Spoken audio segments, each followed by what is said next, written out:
Hello everyone. So we have started Unit 4 EMI and AC, and in previous lecture we have discussed about EMI, Faraday's experiment and Faraday's laws of electromagnetic induction. वहाँ से हमें Faraday second law की एक limitation मिली थी कि वो negative sign जो फॉर्मूले में आ रहा था, फॉर्मूला अब आपको पता है EMF E is equal to minus d∅dt। इस फॉर्मूले में जो नेगेटिव साइन आ रहा था उसे एक्सप्लेन नहीं कर पाया, तो उसे किसने एक्सप्लेन किया था? लेंज़ेस लॉ ने। उसने क्या बोला था कि EMF जो इंड्यूस होगी मीन्स करंट जो प्रोड्यूस होगा वो हमेशा अपने कॉज के क्या है? ऑपोजिट। वो हमेशा अपने कॉज को क्या करेगा? ऑपोज। ठीक है। सो EMI में हम क्या कर रहे थे कि कैसे हम करंट को प्रोड्यूस कर सकते हैं बाय चेंजिंग मैग्नेटिक फील्ड। ठीक है। सो आज हम करेंगे मेथड्स ऑफ EMI कि किन मेथड से हम करंट को प्रोड्यूस कर सकते हैं। ठीक है। So basically we have two methods, self induction and mutual induction. Induction का मतलब तो आपको पता है प्रोडक्शन, एंड हम यहाँ किसकी प्रोडक्शन कर रहे हैं? करंट की, एंड उस करंट को हम क्या बोलते हैं? Induced current.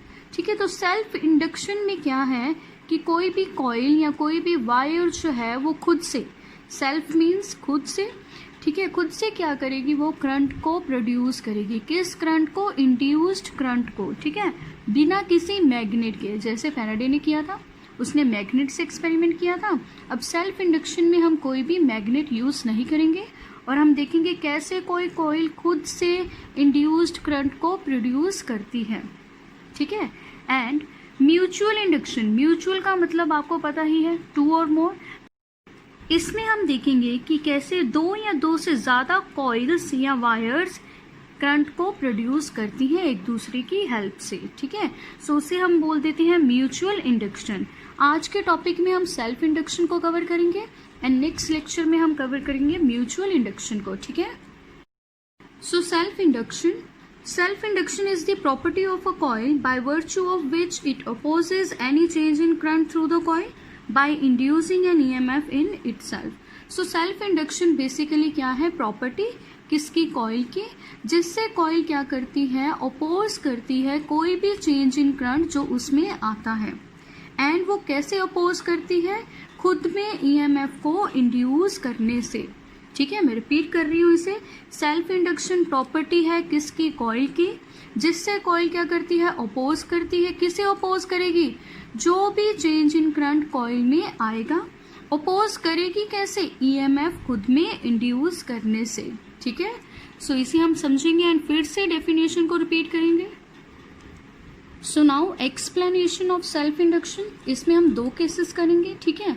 हर केस को मैं स्टेप्स में एक्सप्लेन करूंगी एंड स्टेप्स को नोट्स में प्रॉपरली इलेबोरेट किया हुआ है। ठीक है।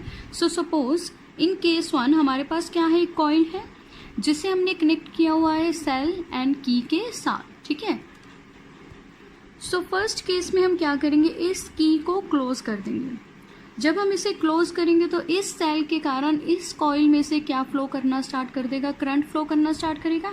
एंड किस डायरेक्शन में? From positive to negative, means इस डायरेक्शन में क्या होगा? करंट होगा। ठीक है। सो मेन करंट की डायरेक्शन ये होगी। मेन करंट मीन्स जो इस सेल के कारण आया है। ठीक है। अब आपको यहाँ पर एक पॉइंट याद रखना है, जैसे ही आप की को क्लोज करते हो तो जो करंट इस सेल के कारण आता है वो अपनी मैक्सिमम वैल्यू को अटेन करने में कुछ टाइम लेता है, कुछ माइक्रो सेकेंड्स लेता है। फॉर एग्जाम्पल सपोज ये सेल हमें करंट दे रहा है 5 एम्पियर का, तो जैसे ही आप की ऑन करेंगे तो इस वायर में से करंट को 0 to 5 एम्पियर तक जाने में, मीन्स मैक्सिमम वैल्यू तक जाने में कुछ टाइम लगेगा। वो टाइम कैसे लगेगा? माइक्रो सेकेंड्स में। एंड उन माइक्रो सेकेंड्स में ही हम सेल्फ इंडक्शन का फिनोमिना ऑब्जर्व करते हैं। ठीक है। सो मैं उन माइक्रो सेकेंड्स की ही बात करूंगी जिन माइक्रो सेकेंड्स में क्या होगा? इस सेल के कारण जो करंट आ रहा है वो अपनी मैक्सिमम वैल्यू को अटेन करेगा। कैसे? जैसे ही की को ऑन करेंगे तो करंट फ्लो करना स्टार्ट करेगा। करंट कैसे इंक्रीज करेगा? पहले 1 एम्पियर होगा, फिर 2 एम्पियर होगा, फिर 3 एम्पियर होगा, फिर 4 एम्पियर होगा, एंड देन अपनी मैक्सिमम वैल्यू अटेन करेगा 5 एम्पियर। ठीक है। सो ये कैसे करेगा? कुछ टाइम लेगा इसे करने में। ठीक है। कुछ माइक्रो सेकेंड्स लेगा। ठीक है। सो उन माइक्रो सेकेंड्स में क्या हो रहा है, सी जैसे ही करंट फ्लो करना स्टार्ट करेगा तो करंट क्या करेगा, ग्रो करेगा। ग्रो कैसे करेगा, 0 टू अपनी मैक्सिमम वैल्यू तक जाएगा। जैसे हम यहाँ एग्जांपल ले रहे थे 5 एम्पियर तक जाएगा, ठीक है। सो इस कॉइल में भी करंट क्या करेगा, इंक्रीज करना स्टार्ट करेगा। मीन्स यहाँ पर ग्रोथ ऑफ करंट होगी, करंट धीरे धीरे इंक्रीज करेगा जैसे मैंने बताया कुछ माइक्रो सेकेंड्स में। तो यहाँ क्या होगा, करंट चेंज होगा। कैसे चेंज होगा, पहले करंट 1 एम्पियर आया, फिर 2 एम्पियर आया, फिर 3 एम्पियर आया एंड सो ऑन 5 एम्पियर वो मैक्सिमम वैल्यू को अटेन करने के बाद कांस्टेंट हो जाएगा, फिर तो वो फिक्स हो जाएगा, ठीक है। बट माइक्रो सेकेंड्स के लिए हम बोल सकते हैं कि इस कॉइल में करंट जो है वो क्या हो रहा है, इंक्रीज। मीन्स करंट जो है उसकी क्या हो रही है, ग्रोथ। वर्ड्स याद रखना, ठीक है, ग्रोथ हो रही है करंट की। मीन्स करंट यहाँ पर क्या हो रहा है, चेंज हो रहा है। पहले 1 था, फिर 2 आया, फिर 3 एंड सो ऑन टू 5 आया। तो करंट चेंज हो रहा है, तो करंट के साथ क्या होती है, मैग्नेटिक फील्ड। हम 3rd यूनिट में कर चुके हैं कि अगर करंट है तो क्या होगा, मैग्नेटिक फील्ड होगी। तो अगर करंट यहाँ पर चेंजिंग है तो मैग्नेटिक फील्ड भी क्या होगी, चेंज होगी। जैसे पहले 1 एम्पियर करंट आया तो उसके अराउंड उतनी मैग्नेटिक फील्ड होगी, फिर 2 एम्पियर आया तो उसके अराउंड उतनी मैग्नेटिक फील्ड होगी। तो मैग्नेटिक फील्ड भी यहाँ पर क्या कर रही है, इंक्रीज। मीन्स चेंज हो रही है मैग्नेटिक फील्ड। अगर मैग्नेटिक फील्ड चेंज हो तो मैग्नेटिक फील्ड के साथ एक क्वांटिटी रिलेट करती है, दैट इज मैग्नेटिक फ्लक्स, वो भी क्या होगी, चेंज होगी। तो चेंज इन मैग्नेटिक फ्लक्स किसका कॉज है, इंड्यूस्ड ईएमएफ का। मीन्स यहाँ पर जब हम इस की को ऑन करेंगे तो इस करंट की ग्रोथ की वजह से उस माइक्रो सेकेंड्स के लिए यहाँ पर क्या होगा, चेंज इन फ्लक्स, ठीक है। मैंने शॉर्ट में बोल दिया, जैसे ही की को ऑन करेंगे तो करंट की ग्रोथ होगी एंड करंट की ग्रोथ माइक्रो सेकेंड्स के लिए होगी, फिर तो वैल्यू फिक्स हो जाएगी एंड उन माइक्रो सेकेंड्स में यहाँ पर क्या होगा, चेंज इन फ्लक्स। उस चेंज इन फ्लक्स की वजह से क्या होगा, ईएमएफ इंड्यूस होगी एंड उस ईएमएफ के कारण यहाँ पर क्या आएगा, इंड्यूस्ड करंट, ठीक है। सो मैंने यहाँ लिख दिया है कि यहाँ पर इंड्यूस्ड करंट भी आएगा, आई इंड्यूस्ड, ठीक है। इसके डायरेक्शन मैंने अभी ड्रॉ नहीं की, अब हम डायरेक्शन भी ड्रॉ करेंगे, ठीक है। सो सी डायरेक्शन ड्रॉ करने के लिए हम बात करेंगे लेंजेस लॉ की। लेंजेस लॉ ने क्या बोला था कि जो ईएमएफ इंड्यूस होगी वो अपने कोस के क्या होगी, अपोजिंग। मीन्स वो हमेशा अपने कोस को अपोज करेगी, उसे रोकेगी। तो इंड्यूस्ड ईएमएफ के कारण क्या आएगा, करंट। सो इंड्यूस्ड करंट भी अपने कोस को क्या करेगा, अपोज। तो पहले हम यहाँ पर ईएमएफ इंड्यूस्ड का कोस देख लेते हैं। सो जैसे हमने की ऑन की तो क्या हुआ, करंट फ्लो करना स्टार्ट किया। इस करंट की वजह से, इस आई मेन की वजह से क्या आया, चेंज इन फ्लक्स एंड इस चेंज इन फ्लक्स की वजह से हमारे पास क्या आई, इंड्यूस्ड ईएमएफ एंड उस इंड्यूस्ड ईएमएफ की वजह से हमारे पास क्या आया, इंड्यूस्ड करंट। मीन्स कोस क्या है इस इंड्यूस्ड करंट का, मेन करंट। मीन्स ये इंड्यूस्ड करंट अपने कोस को क्या करेगा, अपोज। किसने बोला था इसे, लेंजेस लॉ ने। तो इस इंड्यूस्ड करंट की डायरेक्शन क्या होगी, इसके बिल्कुल ऑपोजिट, ठीक है।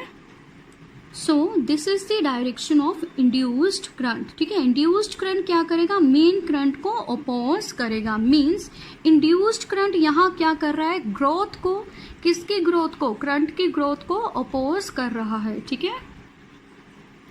सो इसे ही हम बोलते हैं सेल्फ इंडक्शन। सेल्फ इंडक्शन क्या थी, प्रॉपर्टी किसकी, कॉइल की। तो सेल्फ इंडक्शन इस कॉइल की प्रॉपर्टी है जिसमें ये कॉइल क्या करेगी, अपोज करेगी। किसे अपोज करेगी, चेंज इन करंट को। तो यहाँ मेन करंट क्या हो रहा था, चेंज। तो इस मेन करंट के चेंज को क्या किया हमने, अपोज। कैसे अपोज करेगी, मैंने स्टेटमेंट में बताया था, ईएमएफ इंड्यूस करने से एंड उस ईएमएफ के कारण क्या आएगा, करंट। तो उसी को मैंने यहाँ लिख दिया है, ठीक है। सो यही प्रॉपर्टी को हम बोलते हैं सेल्फ इंडक्शन। ये प्रॉपर्टी तब तक रहेगी जब तक चेंज इन करंट होगा। अगर चेंज इन करंट होना बंद हो गया, मीन्स करंट ने मैक्सिमम वैल्यू अटेन कर ली, तो सेल्फ इंडक्शन कभी भी हम एक्सपीरियंस नहीं कर सकते, ठीक है। सो अब हम स्टेप्स को रीड कर लेते हैं। स्टेप नंबर 1 में हमने क्या किया था, की को क्लोज किया था, ठीक है। एंड स्टेप नंबर 2 क्या था कि करंट ने क्या कर दिया था, फ्लो करना स्टार्ट कर दिया था। और जैसे मैंने बताया, करंट जो है वो लेगा, क्या लेगा, टाइम लेगा मैक्सिमम वैल्यू को रीच करने में। थर्ड स्टेप जैसे मैंने बताया, तो करंट क्या होगा, चेंज होगा। अगर करंट चेंज होगा तो मैग्नेटिक फील्ड भी क्या होगी, चेंज होगी। मैग्नेटिक फील्ड चेंज होगी तो मैग्नेटिक फ्लक्स चेंज होगा, and change in magnetic flux किसका कॉज है? ईएमएफ का। मींस फिर क्या होगी? एक ईएमएफ इंड्यूस होगी, एंड उस ईएमएफ इंड्यूस के कारण क्या आएगा? Induced current. ठीक है, एंड ये करंट क्या करेगा? करंट की ग्रोथ को अपोज करेगा, मींस अपने कोज को अपोज करेगा। ठीक है, so induced current opposes the cause producing it, जैसे लेंज़ेस लॉ ने कहा था। एंड इसका कोज क्या है? Main current. मेन करंट की क्या चीज कोज है? ग्रोथ। सो ये क्या करेगा? उस ग्रोथ को अपोज करेगा। ठीक है, इसका मतलब क्या है कि इंड्यूस्ड करंट जो है वो सर्किट को ऑफ स्टेट में रखना चाहेगा। ठीक है, मेन करंट को अपोज करना मींस ग्रोथ को अपोज करना, ग्रोथ को अपोज करना मींस इस सर्किट को किस स्टेट में वो रखना चाहता है? ऑफ स्टेट में। ठीक है, सो एक्सप्लेनेशन का सेकंड केस, इसमें क्या है? सी, हम मान लेंगे कि की ऑन था and maximum value of current क्या कर रही है? फ्लो कर रही है, तो अब सेल्फ इंडक्शन तो नहीं हो रहा होगा। ठीक है, जैसे मैंने बताया था करंट का चेंज होना जरूरी है। करंट चेंज होगी, मैग्नेटिक फील्ड तभी चेंज होगी, मैग्नेटिक फील्ड चेंज होगी तभी मैग्नेटिक फ्लक्स चेंज होगा, एंड देन ईएमएफ क्या होगी? इंड्यूस होगी। ठीक है, सो अब हम मान लेते हैं कि इसमें मेन करंट की मैक्सिमम वैल्यू फ्लो कर रही है। ठीक है, सो अब हम क्या करेंगे? यहाँ पर की को ओपन कर देंगे। सी, अब की क्या है? ओपन है। सो ओपन करने से क्या होगा? ये जो मेन करंट है ये डिक्रीज होना स्टार्ट हो जाएगा, मींस सर्किट किस स्टेट में आना चाहेगा? ऑफ स्टेट में आना चाहेगा। तो हम मान लेते हैं मेन करंट जब डिक्रीज करना स्टार्ट करेगा तो इसे डिक्रीज होने में मींस मैक्सिमम से जीरो वैल्यू अटेन करने में भी कुछ टाइम लगेगा। ठीक है, जैसे हम कर चुके हैं कि अगर करंट जीरो था तो उसे मैक्सिमम वैल्यू अटेन करने में कुछ टाइम लगेगा। सिमिलर वे अगर करंट मैक्सिमम है तो जब हम की को ओपन करेंगे मींस स्विच को ऑफ कर देंगे तो करंट मैक्सिमम से जीरो होने में भी कुछ टाइम लेगा। ठीक है, सो वो टाइम क्या है? Micro seconds. उन माइक्रो सेकेंड्स में फिर से क्या होगा? चेंज इन करंट। तो ये ऐसे डिक्रीज करेगा, हम मान लेते हैं ये ऐसे डिक्रीज करेगा, तो डिक्रीज होगा 5 से 4, 4 से 3, 3 से 2 एंड देन 1 एंड लास्ट 0 होगा। ठीक है, सो वैल्यू करंट की फिर से क्या हो रही है? चेंज, मींस फिर से चेंज इन करंट आया, तो चेंज इन करंट आया तो फिर से क्या होगा? Change in magnetic field. Change in magnetic field तो फिर से क्या होगा? Change in magnetic flux, and then फिर से ईएमएफ क्या होगी? इंड्यूस होगी, एंड उस ईएमएफ के कारण फिर से यहाँ पर क्या आएगा? Induced current. ठीक है, सो मैंने फिर से आई इंड्यूस्ड यहाँ लिख दिया है। इसकी डायरेक्शन मैंने अभी ड्रॉ नहीं की। हमें पता है इंड्यूस्ड करंट अपने कोज को क्या करेगा? अपोज। यहाँ पर इसका कोज क्या है? Decay of current. डिके कैसे? हमने की को क्या कर दिया? ओपन कर दिया। ओपन करने से करंट क्या होना स्टार्ट हो गया? डिक्रीज होना स्टार्ट हो गया, मींस करंट डिके होना स्टार्ट हो गया। डिके की वजह से क्या आया? चेंज इन करंट आया, उसी वजह से चेंज इन फ्लक्स। ठीक है, मींस डिके इन करंट ही इस इंड्यूस्ड करंट का कॉज है। तो ये इस डिके को क्या करेगा? अपोज। करंट के डिके को अपोज करने का मतलब करंट को सपोर्ट करना, मींस जिस डायरेक्शन में मेन करंट था उसे सपोर्ट करना। सो सी, इंड्यूस्ड करंट की मैंने ये डायरेक्शन बनाई है, मींस ये मेन करंट को सपोर्ट करेगा, इसे डिके होने नहीं देगा। ठीक है, मींस ये कम होना चाहेगा, इंड्यूस्ड करंट इसे कम होने से रोकेगा, तो इसीलिए इसी डायरेक्शन में इंड्यूस्ड करंट की डायरेक्शन होगी। ठीक है, आपको बस याद रखना है इस केस में हम क्या कर रहे हैं? सर्किट को ऑफ, इंड्यूस्ड करंट उसे नहीं होने देगा, इंड्यूस्ड करंट अपने कोज को अपोज करेगा। तो ऑफ होने की बजाय ये क्या करना चाहेगा? ये सर्किट को ऑन रखना चाहेगा। ऑन रखने के लिए इसे मेन करंट को क्या करना पड़ेगा? सपोर्ट करना पड़ेगा। ये मेन करंट कम होगा जब हम ऑफ करेंगे, तो ये इंड्यूस्ड करंट इसे सपोर्ट करेगा ताकि ये जीरो ना हो। ठीक है, एंड जीरो होने नहीं देगा, मींस सेल्फ इंडक्शन करेगा। ठीक है, सो स्टेप्स रीड कर लेते हैं हम। इसमें फर्स्ट स्टेप मैंने बता दिया था, की को हम क्या करेंगे? ओपन। तो करंट क्या होगा? स्टार्ट डिकेइंग, मींस फिर से इसकी वैल्यू डिक्रीज होनी स्टार्ट हो जाएगी। जैसे मैंने बताया डिक्रीज होने के लिए भी ये कुछ माइक्रो सेकेंड्स लेगा। उन माइक्रो सेकेंड्स में फिर से क्या होगा? मैग्नेटिक फ्लक्स चेंज होगा, hence change in magnetic flux will induce an EMF। तो चेंज इन फ्लक्स के कारण ईएमएफ इंड्यूस होगी। इस ईएमएफ के कारण क्या आएगा, करंट आएगा, जिसे हम बोलते हैं इंड्यूस्ड करंट, एंड वो अपने कोर्स को क्या करेगा, अपोज। ये आपको याद रखना है, ठीक है। सो यही है सेल्फ इंडक्शन। इस कॉइल ने क्या किया, फिर से डेफिनेशन को मैं रिपीट करने लगी हूँ। इस कॉइल ने एनी चेंज इन करंट, जो मेन करंट में चेंज आ रहा था, उसे अपोज किया। कैसे अपोज किया, खुद में क्या करके, ईएमएफ इंड्यूस करने से, ठीक है। एंड वो ईएमएफ के कारण ही ये इंड्यूस्ड करंट आया है, ठीक है। सो इसकी एग्जांपल आपने नोट किया होगा, ट्यूबलाइट को जब आप ऑफ करते हो तो कुछ माइक्रो सेकेंड्स के लिए वो ऑन रहती है। क्यों, जब आप सर्किट को ऑफ करने लगते हो तो चेंज इन करंट होगा। चेंज इन करंट की वजह से एक इंड्यूस्ड करंट आएगा जो आपके काम को अपोज करेगा। आप उसे ऑफ रखना चाहते हो, इंड्यूस्ड करंट उसे कहाँ रखना चाहेगा, ऑन। इसीलिए कुछ माइक्रो सेकेंड्स के लिए जो ट्यूब है वो ऑन रहती है। सेकेंड एग्जाम्पल, आपने घर में कई बार नोटिस किया होगा कि जैसे ही हम कभी स्विचेस को, इलेक्ट्रिक स्विचेस को ऑफ करने लगते हैं, ठीक है, तो उन स्विचेस में स्पार्क प्रोड्यूस होती है। ये स्पार्क किस वजह से आती है, सेल्फ इंडक्शन की वजह से। आप सर्किट को ऑफ करने लगते हो तो क्या होता है, चेंज इन करंट होता है, उसकी वजह से ईएमएफ इंड्यूस होती है, ईएमएफ की वजह से करंट आता है, एंड वो करंट आपको ऑफ करने से रोकता है, एंड इसीलिए स्पार्क अपीयर होती है स्विचेस में। क्लियर है। सो अब हम एक्सप्रेशन करेंगे सेल्फ इंडक्शन का। It is observed that magnetic flux is directly proportional to the strength of current. So ये बात तो हमें ऑलरेडी क्लियर है। कोई कॉइल है आपके पास, कॉइल में से आप करंट पास करवाएंगे, करंट है तो मैग्नेटिक फील्ड होगी, मैग्नेटिक फील्ड है तो फ्लक्स होगा। मीन्स फ्लक्स किसकी वजह से होगा, करंट की वजह से। तो वही यहाँ लिखा है, मैग्नेटिक फ्लक्स डायरेक्टली प्रोपोर्शनल है किसके, करंट के। सो मैंने लिख दिया है फाई इज प्रोपोर्शनल टू आई।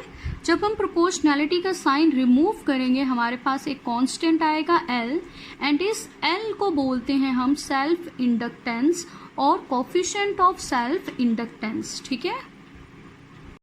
सो यही एल क्या है, सेल्फ इंडक्टेंस।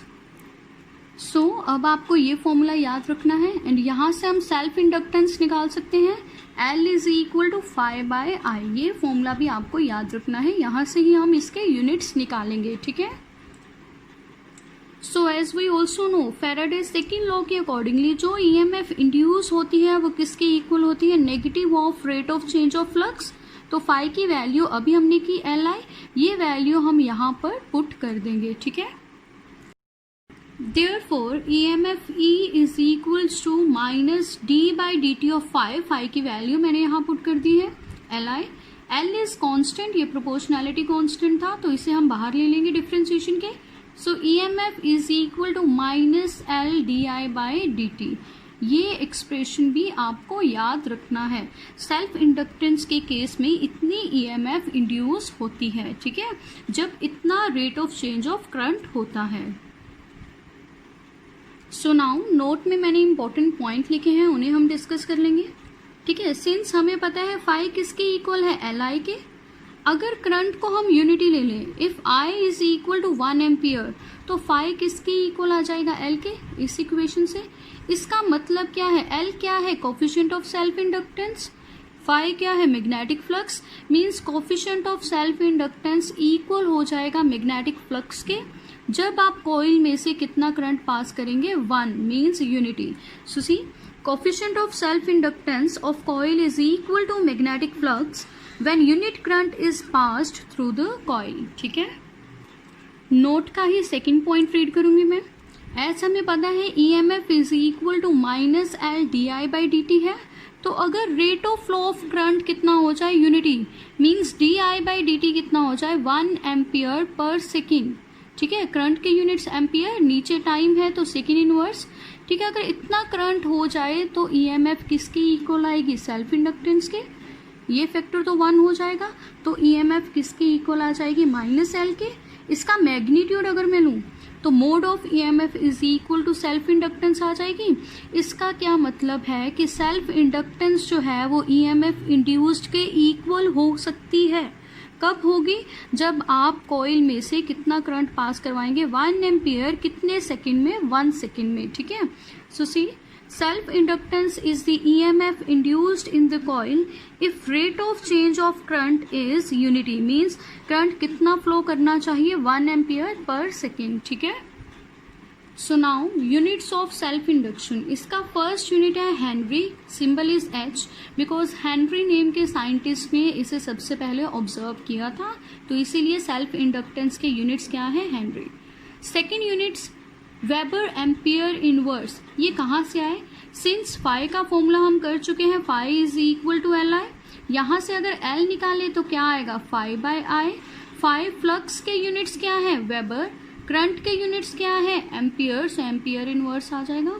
सो ये है किसके, सेल्फ इंडक्टेंस के यूनिट्स. ठीक है. And third is volt ampere inverse second. ये यूनिट्स कहाँ से आए ये भी डिस्कस करेंगे हम. सो सी हियर, EMF का फॉर्मूला है हमारे पास, EMF is equal to minus L D I by D T. यहाँ से हम L निकाल लेंगे, L is equal to E, D T ऊपर चला जाएगा. So E into D T by D I. Negative sign मैंने यहाँ नहीं लिया. ठीक है. सो यहाँ पर देखिए ये यूनिट्स कैसे आए. EMF के यूनिट्स वोल्ट, टाइम के units dt, time, so second, and it is divided by di means current. So current के यूनिट्स क्या है, एम्पियर, सो एम्पियर इनवर्स. ठीक है. ये यूनिट्स यहाँ से आए. So this was your today's lecture. Thank you.